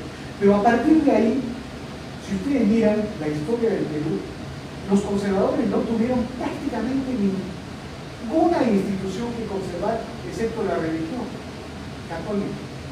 Porque ahí sí, ¿no? Liberales, conservadores, jacobinos, cualquier, todos confluían en defender la vigencia de la tradición católica. Y por eso los conservadores en el Perú han sido identificados con la religión católica. Pero si miras la historia del Perú, nosotros tenemos 12 constituciones. Y ahora hay sectores, o sea, si tú tienes 12 constituciones es porque en realidad tienes muy pocas instituciones empresariales, o han habido muy poco espacio para los conservadores. Y ahora todavía hay gente que dice que se necesita una asamblea constituyente para refundar el Perú.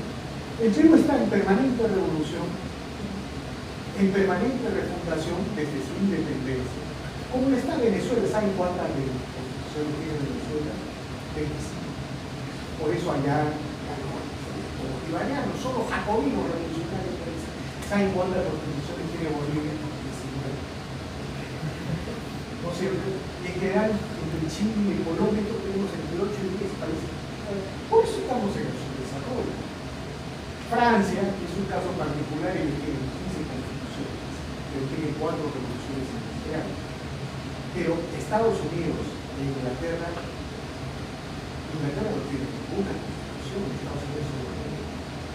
Entonces, donde hay poca revolución, hay mucho conservador, hay mucho conservador.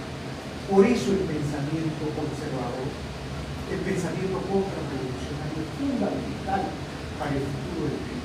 ¿Dónde está lo que hay que conservar hoy? ¿Dónde está? Con esto culmino. Las masas andinas que fueron excluidas y expropiadas por la República y los libertadores, los primeros antagos humanos, aunque causen su presión. Las masas indígenas, a mediados de los 50, migraron a las ciudades, o a inicios del siglo XX migraron a las ciudades, y convirtieron las ciudades costeñas en las principales ciudades andinas del Perú. Lima hoy es la principal ciudad andina del Perú, por eso gana la centro derecha, porque el mundo andino es profundamente conservador. El mundo indígena y de los Andes está asociado al catolicismo, por eso los indígenas se opusieron a la independencia. Sí, los indígenas pelearon contra la independencia con sus generales realistas, y luego de la independencia, todo el sur del Perú no reconoció la independencia hasta más o menos 1830, 1832, no reconoció. Pero esas masas andinas se han venido a Lima, se han venido a la costa. Y el mundo emergente popular es un mundo profundamente conservador. En el mundo emergente popular hay familia, hay propiedad privada, hay mercados, hay contratos, y hay mucha religiosidad. Esta idea progresista de que la divinidad o la idea de un Dios o de una idea trascendente es un sinónimo de ignorancia, que eso es lo que han conseguido los progresistas en la batalla cultural, identificar la religiosidad natural de los con la ignorancia. Está muy difundida en la mesocracia. Yo diría que es Lima costanera, viene de San Miguel, disculpen si tomo algunos barrios, viene de San Miguel, Magdalena, San Isidro, Miraflores, Barranco, algo de Chorrillos y del sur de Lima, pero los conos populares son profundamente conservadores. Por eso la izquierda lo gana y por eso Castillo no puede hacer su política. Ahí es donde se tiene que construir la nueva gran tradición conservadora en ese mundo emergente, en ese mundo popular y en gran parte por las tradiciones constitucionales que hemos construido con esa experiencia.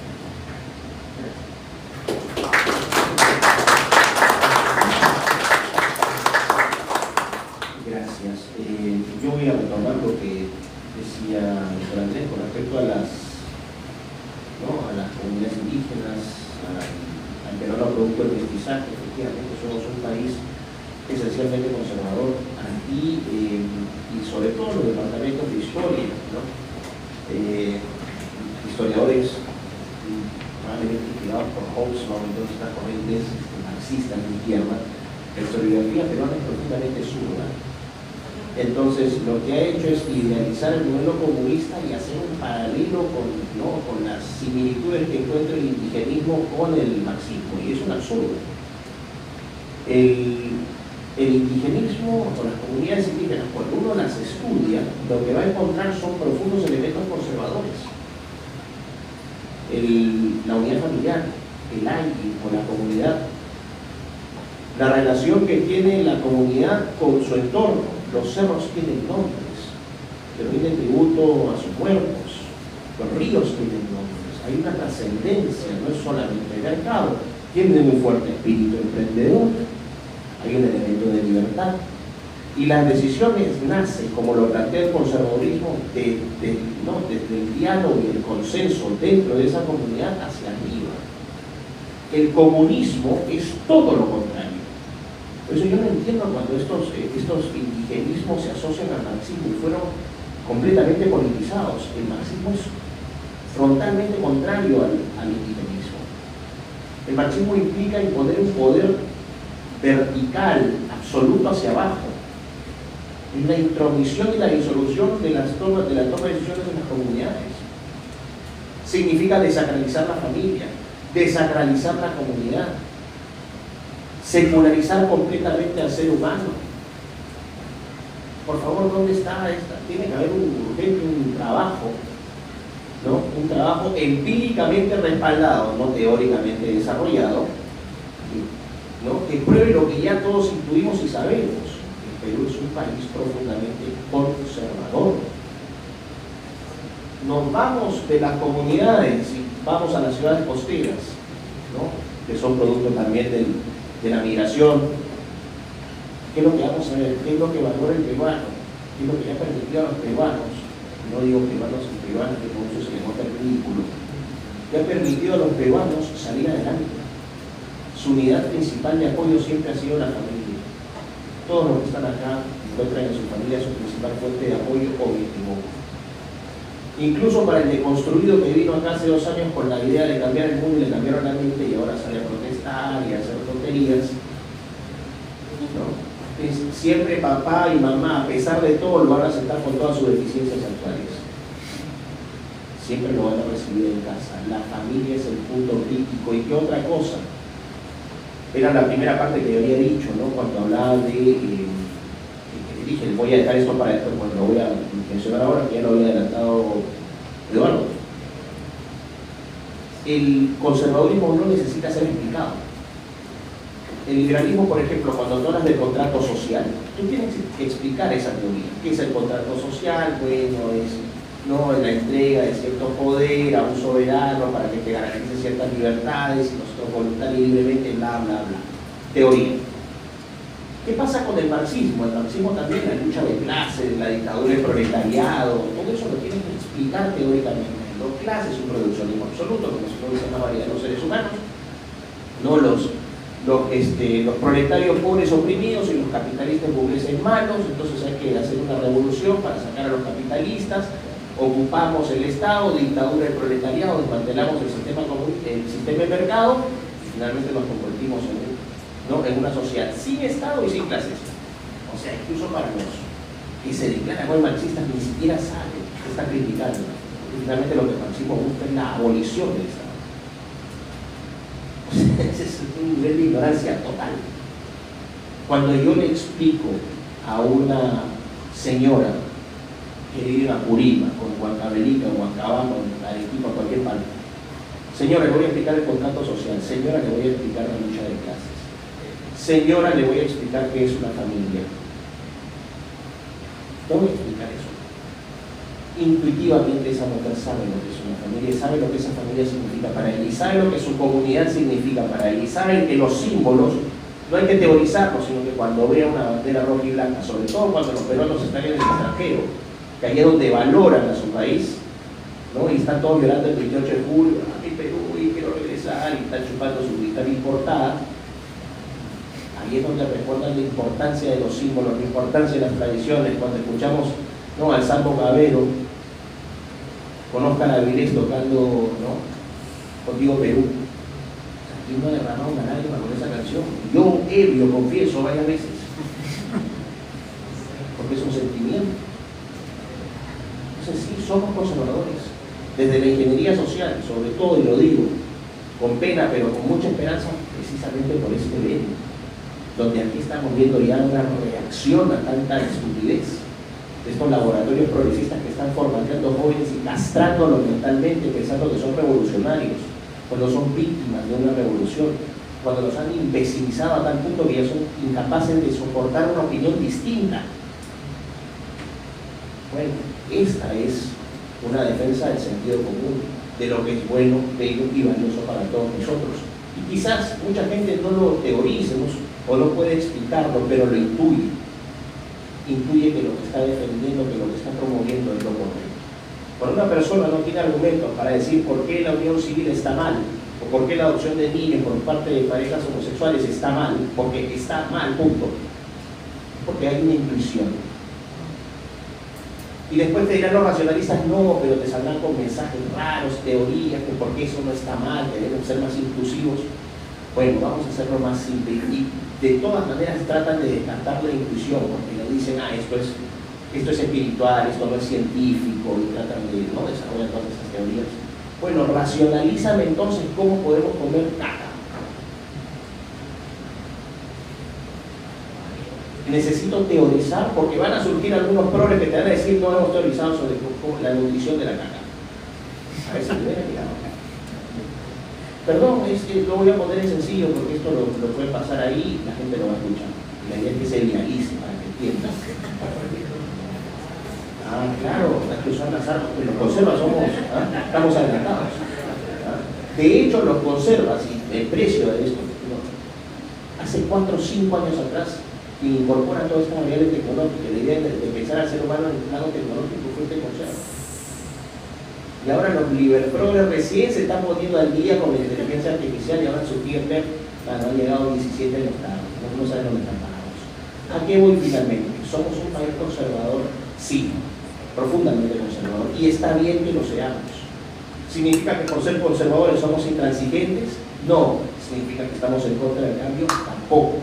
¿Significa que somos misóginos, homofóbicos? No. Lo que somos es antiestúpidos. Antifascistas, cuando los fascistas nos acusan a nosotros de fascistas. Que son los que censuran, que son los que te limitan la libertad de expresión, que son los que te hacen plantones, que hacen campañas en tu trabajo para que te voten por pensar distinto. De tus universidades no te dejan graduarte, los profesores te ponen mala nota, no son profesores, son adoctrinadores, son criminales que hoy están ensuciando la profesión de la docencia. Bueno, me alegra que esto esté pasando aquí, es una pequeña muestra de lo que se va a venir. Todo tiene un límite, la gente ya está harta de tanta interés. Y me alegro que ustedes, siendo tan jóvenes, tengan eso más claro que nadie. Así que, bueno, sí, somos un país conservador, y poco lo digo.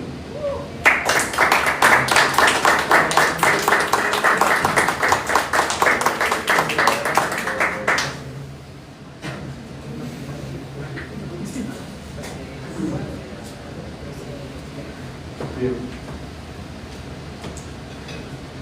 Vamos a pasar a una parte un poquito interesante también en la que vamos a dar la participación de ustedes, la participación de preguntas de ustedes para los ponentes.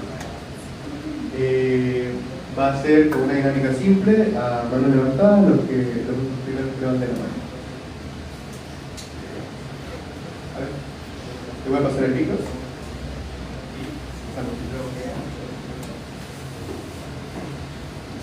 Por favor, aclaren si es dirigida a un solo ponente. ¿Se puede escuchar? Sí. Bueno, buenas tardes, mi nombre es Franklin Arias. Bueno, soy estudiante de Ciencias Políticas, de hecho es considerada la facultad más progresista, de hecho, de la universidad. Pero, claro, también tengo compañeros que son bastante conservadores, y yo también tengo que reconocerlo. Yo no soy conservador actualmente. No soy conservador actualmente. Creo que podría considerarme más liberal en ese sentido, pero un poco más al otro lado. Pero respeto y considero justamente la intervención del profesor Lukács, que es justamente que no necesariamente tenemos que estar de acuerdo y eso no significa que tengamos que ser enemigos. Podemos discrepar en ese sentido. Pero justamente mi pregunta iba orientada un poco a lo que mencionaba el profesor Armando, con respecto a cuáles, dentro justamente considerando las instituciones naturales, que justamente el conservadurismo busca conservar, preservar frente a esta ola que está tratando de, digamos, erosionarlas, es justamente hacia esa diferenciación entre república y democracia, que también se hace en el ámbito anglosajón. ¿Cuál sería la mejor forma de gobierno conservador en ese sentido? ¿O cuál sería la mejor forma a través de, por ejemplo, instituciones naturales, si la representación es un valor importante dentro del conservadurismo? Quisiera, si me podría responder esa pregunta. Muchas gracias. Bueno, además agrego por un margen de 2 minutos. Bueno, igual depende de qué conservadurismo. Si estamos hablando del conservadurismo español, obviamente la monarquía. Si estamos hablando del conservadurismo anglosajón, yo creo que el paradigma sería la República Comercial de los Estados Unidos, ¿no? Que básicamente se construye en función a la corte de la filosofía y la teología, como dice Levi Strauss, y que de hecho ahí puedes encontrar, por ejemplo, la esencia o la lógica de la democracia representativa, que es la selección de los mejores, ¿no?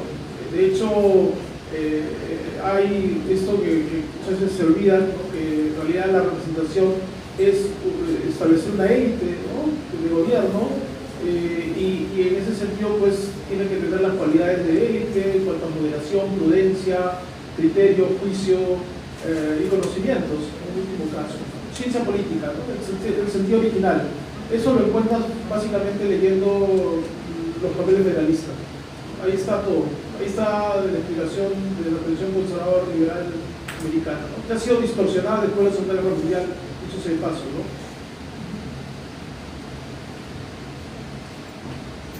Vamos a pasar con la siguiente pregunta.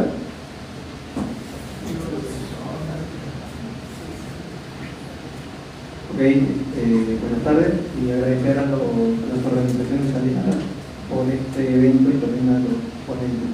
Bueno, voy a ser directo porque sé muy bien que esta pregunta se suele repetir bastante y es dirigida para Nicolás Lucas, pero como siempre hay nuevas personas que me integran a esto, necesito que quede claro, y la pregunta es: hay personas que dicen que son conservadoras en lo social y liberales en lo económico. En ese sentido, ¿se puede ser conservador y liberal al mismo tiempo? Bueno, en términos categóricos, sí, o sea, te puedes categorizar así, que compartimentalizas a la persona, sí, claro, puede ser alguien que sea conservador en lo social, ¿no? Pero que, como decía, no hay una teoría económica, también seas liberal en lo económico. Ahora, el liberalismo tendría una serie de... porque ese es otro problema que tiene el liberalismo, es un abanico tan amplio que tienes posiciones liberales que se contradicen. Tienes, por ejemplo, socioliberales, quieren, ¿no? Que abogan por un welfare state, y por el otro extremo vas a traer anarcocapitalistas. O sea, son némesis. Entonces, decir liberalismo es decir todo y nada. Pero sí, categóricamente lo podrías hacer. Ahora, yo encuentro esas distinciones en realidad poco, más para el ejercicio teórico, para la parte práctica poco relevante. A petición, vamos a acceder con una pregunta más. Sí, ¿qué tal? Buenas tardes. Muchas gracias por el tiempo otorgado a nosotros. Yo soy de Jóvenes Patriotas y aparte también pertenezco a muchas organizaciones que fundimos en siglas de liberalismo, sobre todo. Uno de los temas de conversación que normalmente se da y que normalmente tienden a ridiculizar a los conservadores es que cuando estamos en una conversación normalmente me dicen: ay, eres conservadora, todavía eres conservadora, como si el conservadurismo fuera, digamos, un paso que va a decaer y al final te alineas al progresismo. Y normalmente lo he escuchado de personas que se autodefinen como libre progres, digamos, y normalmente lo toman de este modo peyorativo y dicen como: todavía eres conservadora, digamos que te falta ese paso de reflexión para llegar a ser liberal progresista. Quisiera saber, bajo su concepción, cuál es el principal motivo que hace que a los jóvenes se desanimen de ser conservadores y finalmente se pasen, digamos, al otro bando, que es el liberal progresismo, ¿no? ¿Qué es lo principal, el núcleo, digamos, que hace que un joven como yo pueda decir: no, ya no quiero ser conservador y quiero alinearme hacia otra corriente, ¿no? Eso sería para Nicolás López. Gracias. De hecho, cuando un líder progre, un progre decía conservadores en sentido figurativo, honestamente tómenlo como una discusión, porque no hay mayores castrados mentales que un líder progre. Es que realmente, no, se lo digo sinceramente, es una muestra de jerarquía intelectual que una persona con una pobrísima formación te venga y te diga que tú eres un primitivo. No entendieron absolutamente nada. Siguen todavía en esta discusión de que siguen discusiones de la Guerra Fría entre izquierdas y derechas, mercado versus Estado, cuando lo que precisamente hablaba de la principal temática en estos tiempos es el ser humano y es el cambio tecnológico. Si no lo tienen claro, lo hago en 30 segundos lo explico. El cambio tecnológico para la revolución industrial, tuviste la máquina de vapor, que es una tecnología, ¿no?, que se perfecciona en 1770 más o menos con Newton. 1770, pasan 30 años, tienes la famosa, ¿no?, el inicio de la revolución industrial a partir del cambio tecnológico, y esa revolución industrial te genera un nuevo modelo económico que es el capitalismo moderno, y a partir de ese capitalismo moderno, en los siguientes 50 años hasta 1848 surge el manifiesto comunista, que es una crítica política a ese nuevo modelo económico que surge del cambio tecnológico.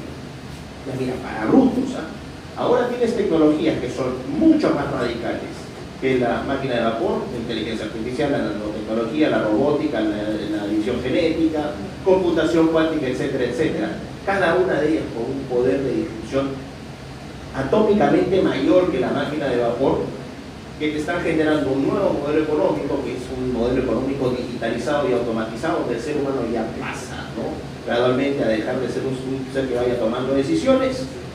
Ahí se da cuenta porque siguen los progres pensando que son supermodernos, ¿no?, y que está derivándonos hacia nuevos modelos políticos. Las categorías políticas actuales, las ideologías políticas actuales no sirven para entender los cambios tecnológicos que se vienen más adelante.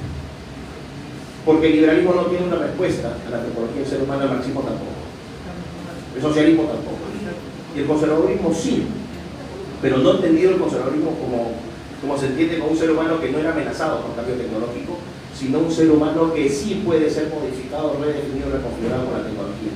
Y ahí entra el concepto que estoy desarrollando, estoy escribiendo un libro al respecto sobre bioconservadurismo. Y en el bioconservadurismo pueden entrar zurdos, diestros, de arriba para abajo. ¿Por qué? Porque ahí no va a haber diferencia ideológica. Lo que debe importar es la defensa del ser humano, su naturaleza, su condición y sus instituciones. Así que ya con esta explicación, cuando un líder progre, un progre generalmente te diga, ¡ay, qué conservador! Dale un abrazo, dale una propina, que se compre un chup y ya dentro ya no debe ser. No quiero hacer esto. Vale, muchas gracias.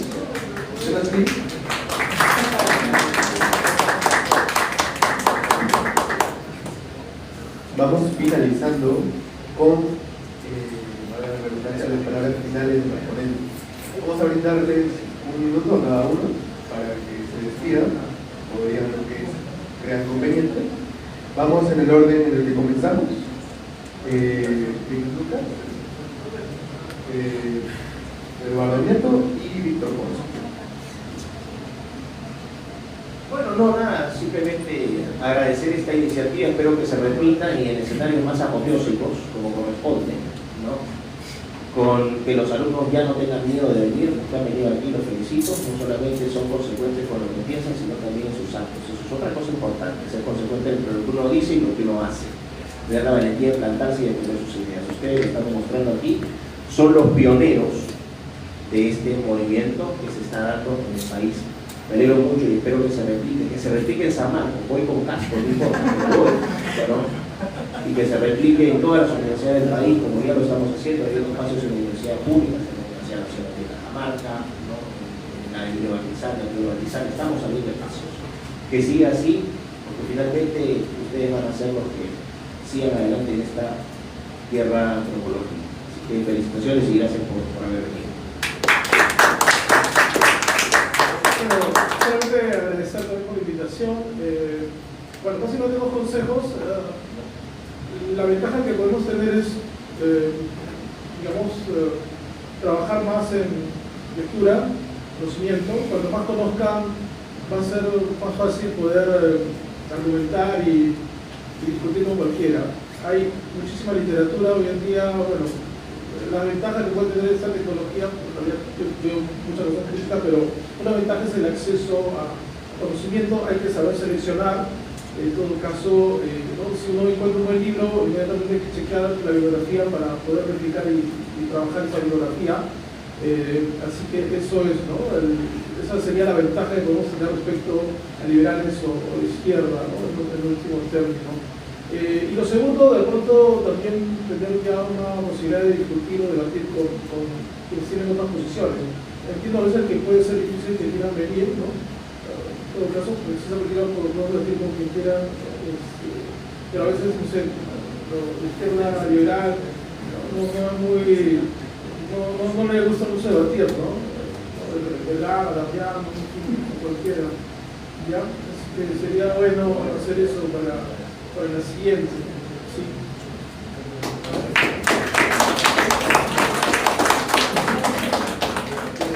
Igual muy agradecido, bastante emocionado por el lugar.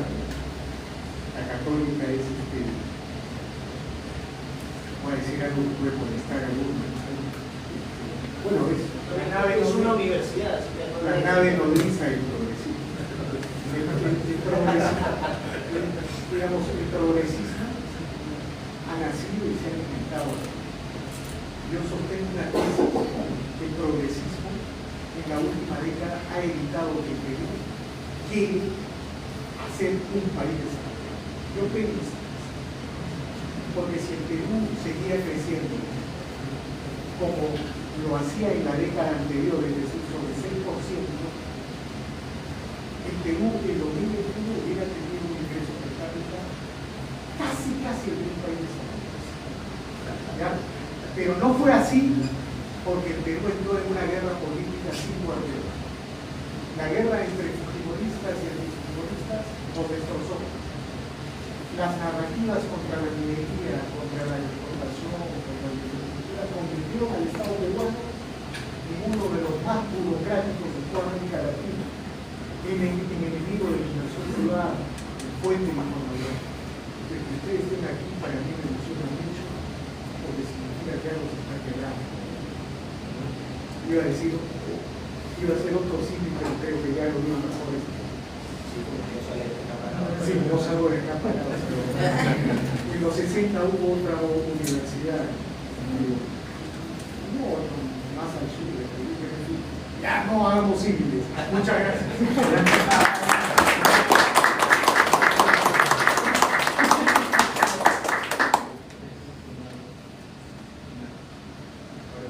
Como último paso, vamos a proceder a hacer algo similar a lo que pasó cuando iniciamos, pero esta vez, en vez de esencia, vamos a darle la palabra a presidente, fundador de Jóvenes Patriotas, además de la revista académica de la derecha, Julio Cuesta.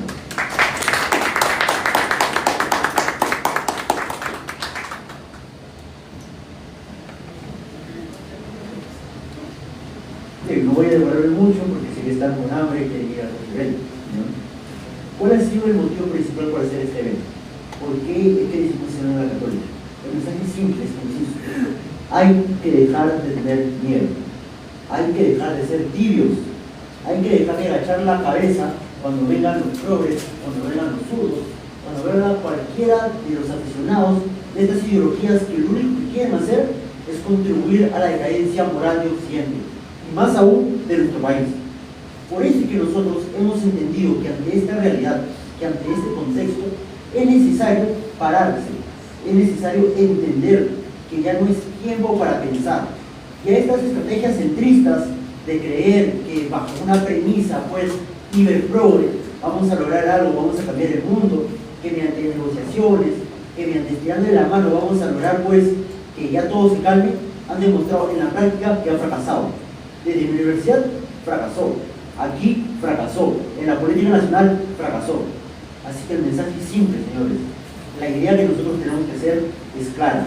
Tenemos que empezar a pelear esta batalla, porque si nosotros no lo hacemos, ¿quién lo va a hacer? Vamos a empezar a volver a creer en aquellos que nos han decepcionado. Es momento de los conservadores, empecemos a creer en nosotros mismos. El conservador no es un reaccionario, el conservador no es pues un retrógrado, el conservador no es alguien que simplemente agarra y tira con un dedo como si se tratara de un terruqueo. El conservador es más que eso. El conservador es una realidad, es una propuesta y es el mejor agente para poder hacer frente a toda esta nueva amenaza que se nos viene. Ahora tenemos el progresismo, mucho más adelante tendremos el transhumanismo y mucho más adelante quién sabe qué vendrá, pero el conservador hoy por hoy es el mejor agente para poder hacer estos cambios, que no se trata de una revolución, sino estos cambios en realidad se tratan de reformas, porque entendemos que en nuestro contexto hay cosas buenas, porque entendemos que hay cosas respetables, pero sobre eso tenemos que trabajar, sobre eso tenemos que crecer, porque la política es eso, la política es práctica, y si nosotros no entramos a la práctica, si nosotros nos quedamos, por así decirlo, teniendo miedo de a qué dirán, si yo no me identifico conservador, yo soy conservador, yo fundé una agrupación que tiene un claro matiz conservador, el Senchapú tiene un claro matiz conservador, y con ese conservadurismo nosotros vamos a ir a esta batalla, porque es una batalla en la cual nosotros queremos ganar, y que no vamos a parar hasta darle, como quien dice, el golpe final a los progres, a los zurdos y todo aquel que venga. Así que espero que esto haya sido de su agrado, esta conferencia, que haya gustado. Nuevamente tengo que agradecer a los ponentes, el altísimo nivel que siempre demuestran al profesor Micos, al profesor Eduardo, al profesor Ponce, porque en realidad son estos espacios en los cuales uno tiene que empezar a creer. A todos ustedes, público, que sabemos que han dado su tiempo para poder estar aquí, porque el mensaje es necesario, porque nosotros tenemos que empezar a reunirnos, porque tenemos que empezar a activarnos. De lo contrario, como reitero, los resultados van a ser los mismos de siempre. Y no vamos a poder lograr que nuestro Perú, que todos nosotros queremos, pueda desarrollarse y pueda progresar. Porque de nuestro lado viene un verdadero progreso. Del otro lado viene puro regreso y pura decadencia. Así que sin más, los invito a poder pasar al coffee break. Esto ha sido todo. Muchas gracias por su atención.